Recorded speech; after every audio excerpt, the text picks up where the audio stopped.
こんにちこんは。にちは。先日、はい。私たちのチャンネル登録者数が6万人を突破しました。ありがとうございます。いつもだったら1万人ごとにライブ配信を行っていたんですけれども、5万人のライブ配信直近やって結構期間がもう短いということで、今回は初めてプレミア公開の動画を作ります。これはプレミア公開になっているはず。そして、今回はまた初めて皆さんから質問を募集して、その回答動画を作りたいと思います。はい。日頃から、インスタとか YouTube のコメントとかで結構な質問をいただいてる機会もあったりして、ただ結構お答えできてない、部分もあったりしたので、今回新たに質問をまた募集させていただいたのと、普段からよくあるいただいてるよくある質問っていうのを中心に回答していきたいと思います。YouTube のコミュニティとインスタのストーリーで質問を募集させていただいたんですが、ありがたいことに何件ぐらい？200件以上やな。200件以上か。もうすごいたくさん質問をいただいてありがとうございます。なのでこれを今日は答えていきたいと思います。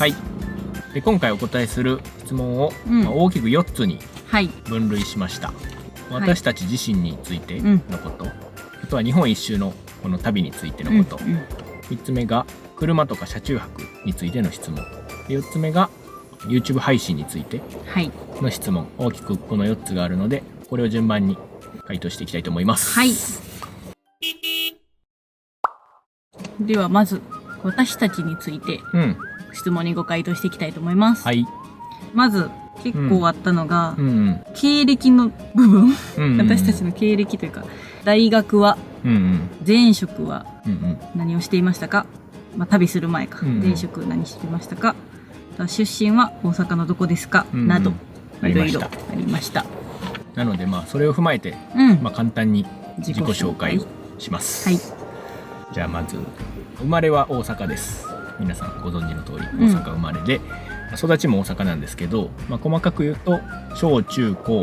大阪の公立高校に通って、でそのまま大学も大阪なんですけど、大阪大学に進学しました。一応現役で浪人ではなく現役で。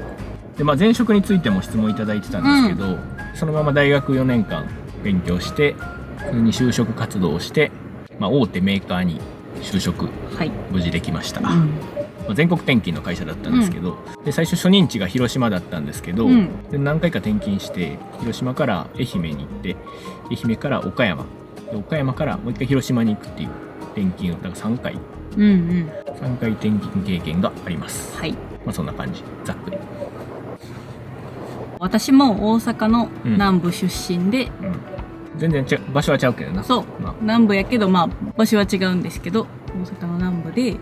私も小中高は公立の高校に通ってて、大学は私は神戸の方にある女子大に通ってて、栄養学、栄養士の資格を取りました。で栄養士としては就職せずに、私も普通に他の大学生と同じように一般の就職活動をして、医薬品のメーカーで営業として働いてました。MR っていうんやけど、私も転勤族だったので、私は最初岡山に配属になって、その後京都に転勤になって働いて、賢治と結婚して会社を辞めて広島に一緒に住んでいたという感じです。2人とも一応営業職をしてました。全国転勤の会社で。なのでいろんなところに結構住んでたって感じやな、それぞれで。ざっくり私たちの簡単なプロフィールとしては経歴といえばこんな感じです。結構あんまりそんなちゃんと経歴は話したことなかったけど、質問多かったな。前職とかやっぱ聞かれることも多かったし、何してたんですか？細かく会社名とかは言われへんけど、そんな感じの、言うなればちょっと大きめの会社だったと。割と世間一般でいう大きめの会社で働いてました。続きまして、これ結構以前から質問があるんですけど、馴れ初めについて。これはめっちゃ多かったな。2人の出会い、今回の質問募集でも多かったし、上位に入るぐらい多かった。普段から結構多いな。もしかしたら今までのライブとかではお答えしたことがあるかもしれないんですけど、2人ともその転勤族で岡山でなそうです。働いてたので、その時に出会いました。うん。互いな、グループ会社だったんで、会社は別だったんですけど、グループ会社っていうことでこうレクリエーションみたいな形でフットサルをなんか一緒にやってて、そこで最初は知り合いました。もともとあかりが1個下だったんで、存在は知っててんな。四国におる時やから、私も四国の同期とかから聞いて存在は知ってました。そう一回多分会ったことあんねんな。ほんでなんか香川ぐらいでさ、なんか研修してる時にばったり会ったよな。全然覚えてないけどなんかおったなみたいな。おった、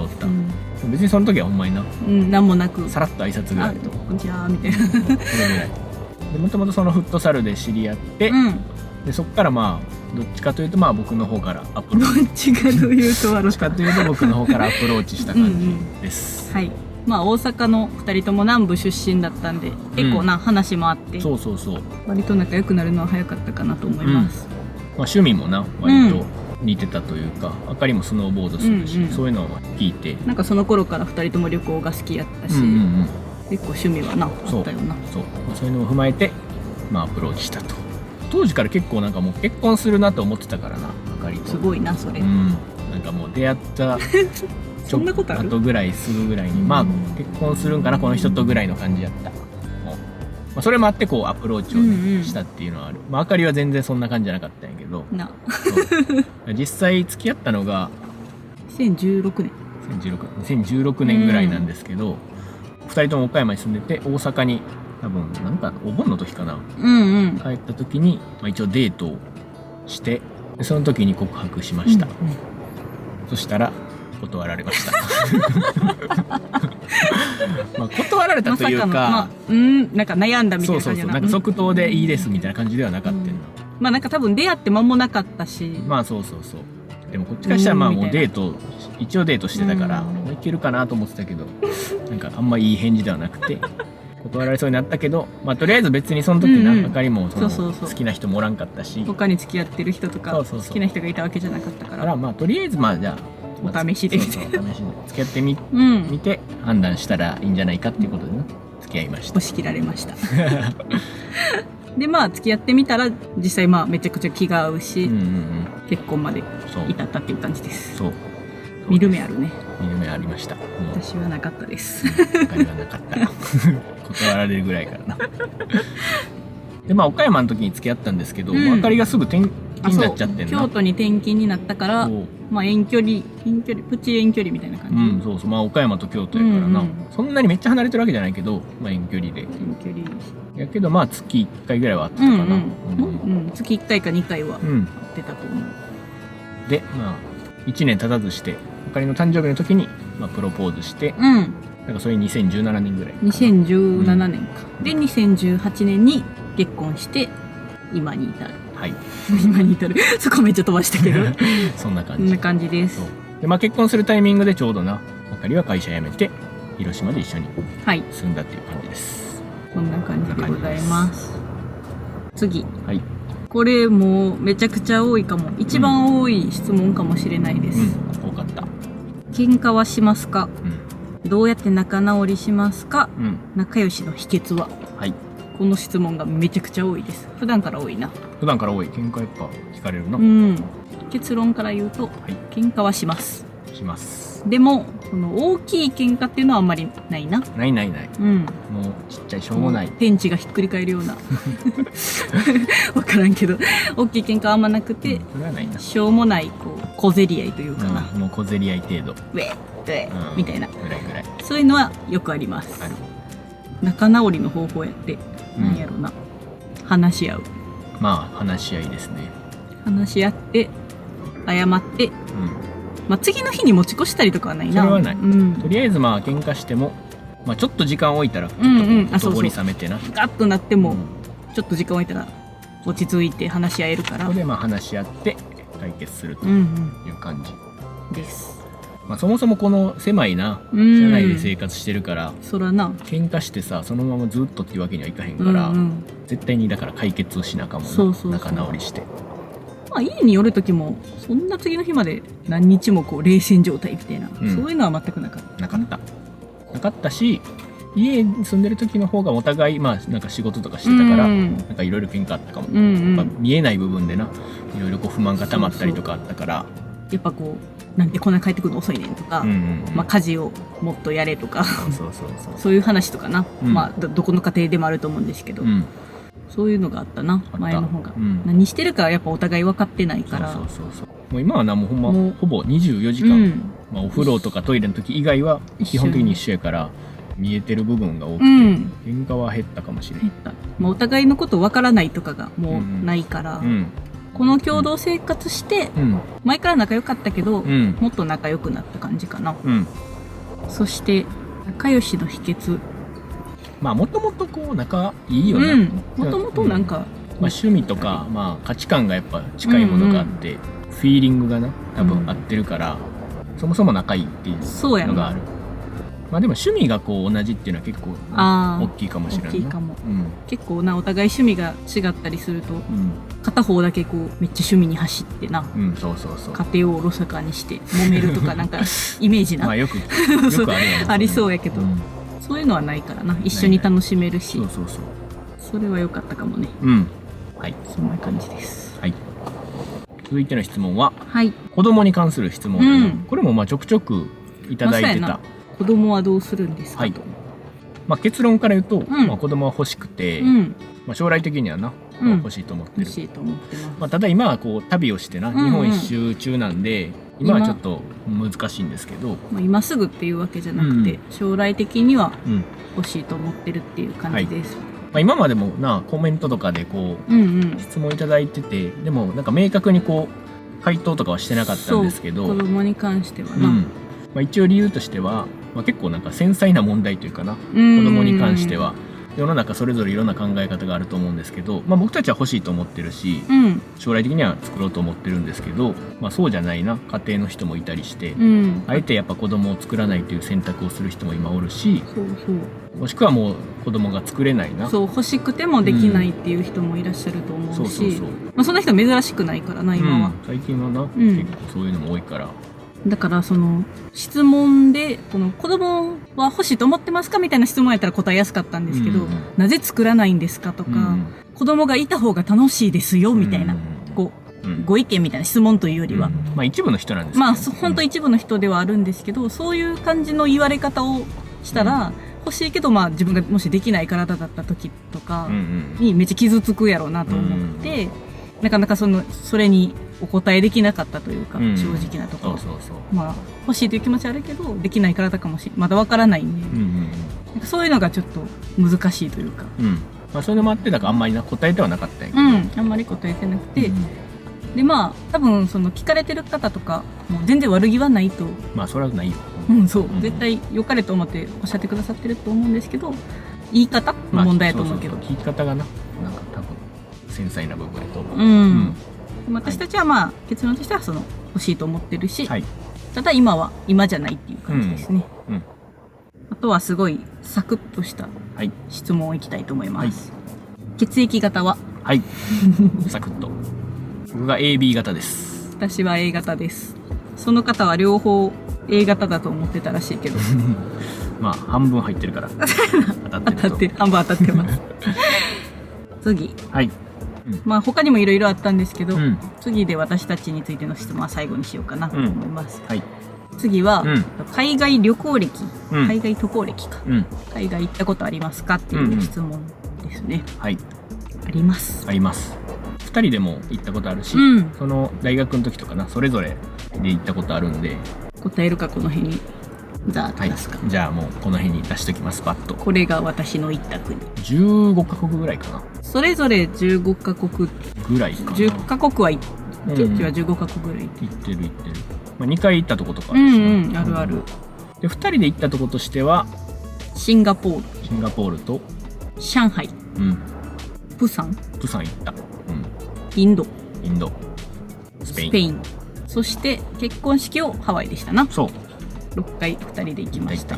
まあ毎年1回は行きたいねっていう感じで行ってたよな。行ってた。まあ働いてる時でもこうち長期の休みとかあったら、まあ、海外旅行そうやな。行ってたんですけど、まあコロナでちょっとな難しくなったっていう感じ。はい。最近は行けてないな。だからまたコロナが落ち着いたらお二人でな、ん海外旅行とかも行きたいなと思ってます。もともと海外旅行がすごい好きなんで、そうそう。落ち着いたらまた海外も行きたいなとは思ってます。はい。以上が、まあ、私たちについてのはい質問の回答でございました。それでは、はい。 2つ目の大きい質問。はい。日本一周の旅について。はい。これも結構多かったです。はい。まず、うん。そもそもなんで日本一周に出ようと思ったか、きっかけ。きっかけ。はい。きっかけはですね、まあ、そもそもの話になるんですけど、まあ、僕が会社員の頃から仕事を辞めたいなと思ってました。はい。まあ、多分働いてる方はみんな一回はさ、辞めたいなと思ったことあると、まあ、そんな感じ。辞めたいなと思ってました。はい。で、一応全国転勤だったんで、まあ、転勤してたんですけど、まあ、さっき言ったように、なんか中四国にしか転勤してなくて、まあ、自分の思いとしては、まあ、大阪出身なんで大阪帰りたいとかそういう思いもあったり、もうちょっとこういろんなとこに行きたいと思ったんですけど、まあ、基本中四国での転勤しかなかったっていうのも、まあ、ちょっとやめたいなと思った原因にはなってます。まあ全国転勤のな会社と分かって入社したから、仕方ないといえば仕方ないけど、やっぱりいろんなところにな行きたいっていう気持ちあるよな。そう。まあほら同期とかおってさ、同期とかはまあ結構なんかいろんなとこに行けてたりする中で自分がちょっと中四国にしかいなかったから、まあちょっとなーっていうのはあった。わかるわかる。でちょうどまああかりとこう岡山で出会って、まあ結婚するってなった時に、まあ、岡山と京都だったんですけど、でまあ結婚の話とかこう会社にしてて、だからできればまあお互いな会社辞めずに、一緒にこう結婚生活したかったんで、まあ、あかりが京都におったから、まあ、僕が関西にこう転勤できれば一番いいかなと思ってそういう相談を会社にしてたんですけど、まあ、結果としてそのタイミングで広島に転勤になった、まあなんかその移動できひんのは仕方ないにしても、広島にそうなってるやん、このタイミングでみたいな、そうなってるやんって結婚するんですけどみたいなあーってなってな、その時だからその時の選択としては広島と京都で別居婚みたいな感じ、もう続けるかもうどっちかが辞めて一緒に住むかっていう選択肢になってんな。そうでまあ結婚するからにはな、まあ、もう一緒に住みたいという思いがあったので、あかりが会社を辞めて広島で一緒に住んだと、まあ、その時に自分としては、やっぱもう結婚っていう結構大きなタイミングやったのに関西に帰れないのはまだしもやっぱちょっと離れたところに転勤してしまって、まあ、結局あかりも会社辞めざるを得なかったんで、まあ、それでもほんまにもう辞めようという気持ちが割と強くなった。まあ私もその実際会社を辞める時に、その半年待ったらその転勤させてあげるよって言われて、ケンジの会社は、まあ、グループ会社なんですけど、まあ、4月転勤みたいな、私の方は10月転勤みたいな感じだったんで、まあ、半年後に移動させてあげるよって言われたけど、もうこれが何年続くねんみたいな、一生そうせなあかんのかなみたいな、どっちかが転勤ってなって、どっちかがついていく、どっちかが転勤でどっちかがついていく、あ、もうこの仕事はちょっと長くできひんなと思って辞めました。もともと結婚する前からな、お仮にこう仕事辞めたいわみたいな、まあサクッとね、そうなんか言ってて、で私もあんまり向いてないなと思ってた。向いてないというか会社員が向いてないんじゃなくて、もっと向いてる仕事があるやろうなとは思ってました。まあそんなにこうぶっちゃけ営業をこう楽しめてなかったというかな、そういうのもあったから辞めたいと思ってました。それもそもそれが前提にあって、で、コロナ禍に入ってしまって、まあ今までその旅行とかな、とはいえこう行けてたんですけど、行きたい場所に行ったりキャンプとか行けてたんですけど、まあコロナでまあ行けなくなって、その時に結構やっぱ、まあ、在宅勤務とかも増えたからな、2人でこう話す機会とかも増えて、で、まあもう人生一回きりやし、まあこうほんま何があるかわからん世界を経験してな、まあ、やっぱこうやりたいことをやっとかないと、まあ後々な後悔するというか、自分たちが元気なうちにやりたいことをやっとかな、絶対後悔すると思って、もう会社を辞めて、まあ、好きな旅に出ようというふうに決めたって感じかな。そんな感じです。まあやっぱりそのコロナ禍になった時に、実家にも全然1年ぐらいか帰れなくなって、て、それまでは定期的にな大うんうん阪に帰ってたんやけど、大阪に帰ったり、まあ、好きなところにな、うん遊びに行ったりできてたから、その転勤族で住む場所が選べないとしても、遊ぶ時にな、自分たちの好きな場所に行けてたからよかったけど、それもできなくなってしまって、結構辛かったよな、あの時期だから。辛かった。まあ、みんなそうやってんけど、まあ、そうそう、みんなそう、皆さんそうだと思うんですけど、まあ、家族に会えないとか、友達に会えないとか、そういうのが増えていってな、なんかこのままでいいんだろうかと思う機会が増えて、やめたっていう感じですね。で、旅に出たと。そう。きっかけはそんな感じかな。続きまして、まあ、その旅に出るといった時の周りの反応、家族だったりとか、周囲の反応はどうでしたか？結論から言うと、まあ、家族には反対はされてないな。反対はされてないけど、心配されたっていう感じかな。まあ、そらそうやな。そらそうやな。急に会社辞めて、日本一周します。そら心配するわな。仕事はとかな。そうやっぱ思うよな。私自身はその、ケンジからしたいっていう時に、もう辞めたいっていう話をずっとしてたから、そこまで全然驚かないというか、そうやろうなって感じだったんですけど、やっぱり家族とかには全然そんな話をしてなかったんで、まあ驚いてたよね。驚いてはいた。で、会社の人とかもな、結構驚いてたんじゃない？驚いてた。まあ言っても、一応大きな会社だったんで、まあなんかもったいないとかな。そういう結構もったいないという声もあった。まあ反対する人もいたけど、まあ基本はでももう結構応援してくれるというか、もう日本一周するって決めてたから、まあいいやん、頑張れと。友達とかはな、めっちゃいいやんみたいな、もう行きやみたいな感じやったの。まあ昔ほどこう多分な、その一つの会社で勤め上げるみたいな風潮も減ってきてると思うし、まあ結構転職する人も増えてきてな、まあ一回仕事辞めてもまあ許容されるこう風土がまあ社会に浸透してるから、まあみんなそんな感じでいいやんっていう感じにはなったんやと思う。で、家族も最初はやっぱり心配してたんですけど、ちゃんと思いをな、2人で伝えて、貯金してるとか。そうそう。だから当面まあ働かなくてもやっていけるというのは伝えてな。で、納得してもらって、まあ応援してくれるっていう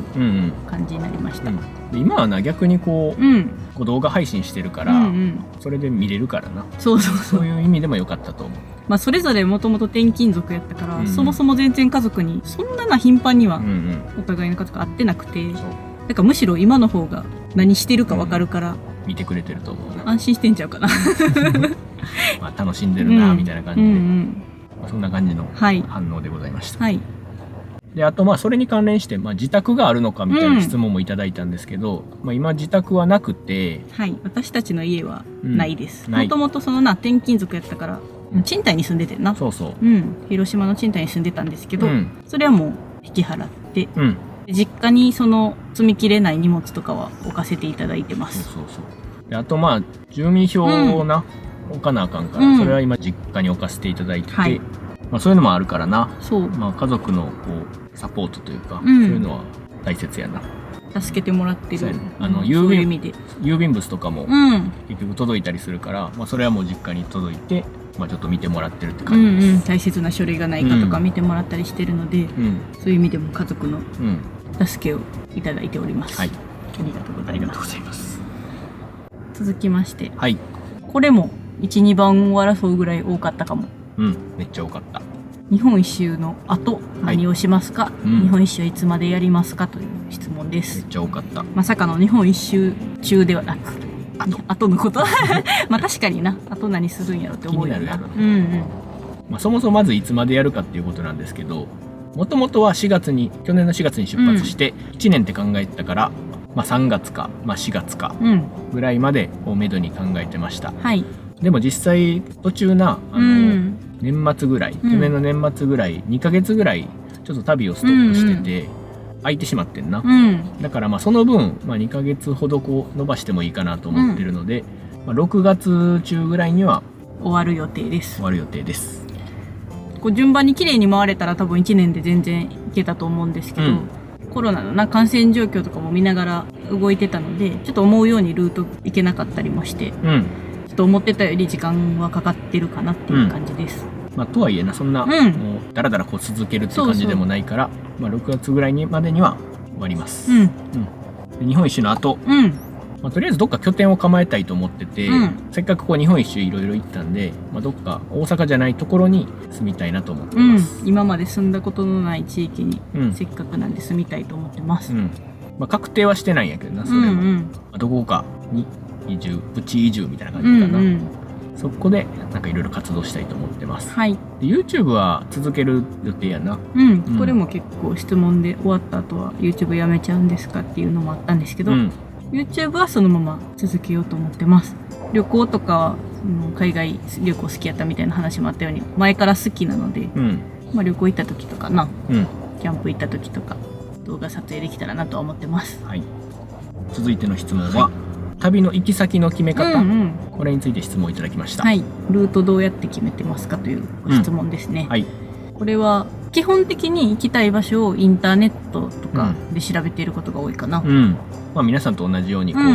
その県名観光とかで普通に検索してな、行きたい場所をこう探していくっていう感じ。探してでGoogle マップにな、ピンを立ててて、行きたい場所保存みたいなのをしてて、それを見ながらこうルートどうやって回ろうかなっていうのを2人で話して決めてます。結構私たちは自然というかな、絶景スポットとかも好きなんで、インスタとかなで検索してこう写真が出てくるから、そういう写真見てここ行きたいとか、そういうの探したりもしてるかな。最初にスポットを調べて、行きたいとここマップ上にピン立てて、でそれでこうルートを組んでいくっていう感じやな。この場所行きたい、じゃあここも近いからセットで行こうとか、そういう風にしてます。で Google のアカウントを共有してるから、2人で同じ地図、そのピン立てた地図を見れるから、それぞれ思った時に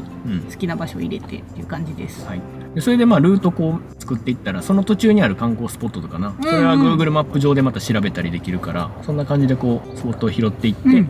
き先を決めてるって感じ。で次どこの県に行くとかはなんとなくざっくりは決めてるな。ざっくりは決めてるけど、ちょっと変更になったりな、感染状況とかタイミングとかによって変更したりしてるという感じです。続いての質問。旅中の体調について。健康管理か、どうしてますかっていう質問もありました。特に何もしてないな。健康管理に関しては特に何もしてない。してないですね。で幸いなことに旅中、特に大きな病気とかな、怪我とかそういうのにはなってない。唯一1回だけ、僕が北海道でキャンプした時にブヨに刺されて、ブヨのアレルギーで多分熱出て、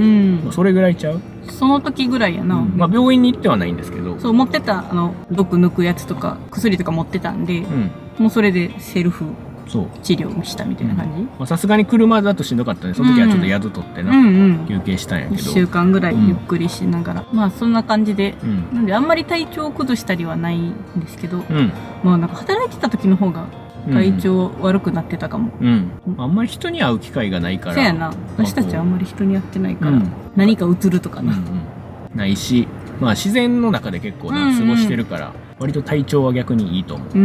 う。良くなってると思う。逆に大阪にこう一回帰ってた時の方が体調悪い。多分空気の問題かな。肌とかめっちゃ荒れたし。なんか自分たちのペースで一応旅をしてるので、そんなに体調を崩すこともないのかなと。なんか無理してこう観光するとかそういうのもないしな。ない。し、寝れてるしな。睡眠時間もきっちり取れてるから健康です。で最後の質問としては、良かった場所とか、あと今まで食べた中で美味しかったグルメとか、この質問も結構あったんですけど、これはまだちょっと日本一周の途中なんで、全部終わった後でまとめて良かった場所とか、美味しかったグルメとかな、まとめて発表できたらいいかなと思ってます。ので今回はちょっとこれが置いときます。旅が終わるまでのお楽しみにしておいてください。以上が日本一周のこの旅についてのご質問でした。